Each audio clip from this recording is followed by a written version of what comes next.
Bueno, decir que hemos acelerado el paso no porque lloviera, sino porque queríamos saber si batíamos el récord de la procesión más rápida en México. Entonces,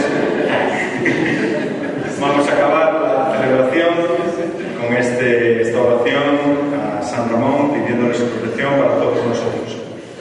Ruega por nosotros, bienaventurado San Ramón, para que seamos dignos de alcanzar las promesas de Jesucristo. Oremos.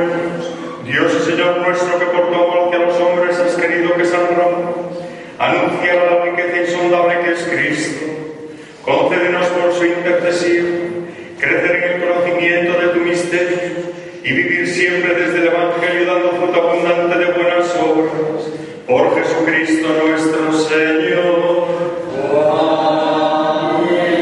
El Señor esté con vosotros. Y con tu espíritu. Dios nuestro Padre, que nos ha congregado para celebrar hoy la fiesta de San Ramón, os bendiga, os proteja y os confirme en su paz. Amén. Que Cristo el Señor, que ha manifestado en San Ramón la fuerza renovadora del misterio pascual, os haga auténticos testigos de su Evangelio. Amén. El Espíritu Santo, que en San Ramón nos ha ofrecido un ejemplo de caridad evangélica, os conceda la gracia de acrecentar en la Iglesia la verdadera comunión de fe y amor. Amén. Y la bendición de Dios Todopoderoso, Padre, Hijo y Espíritu Santo, descienda sobre vosotros y os acompañe siempre. Amén. Pois feliz día de Novástica aos que estamos de santo, aos Ramóns e a Ramonas.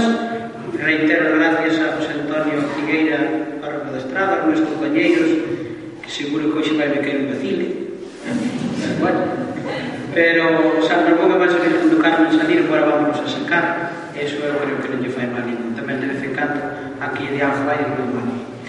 Que pasedes un bo día. Mañá facemos a festa do Carmen, hai misa ás 9 da mañá por os difuntos da parroquia, e despois a unha teremos a misa solene no bar da Virgen do Carmen. Podéis ir en paz.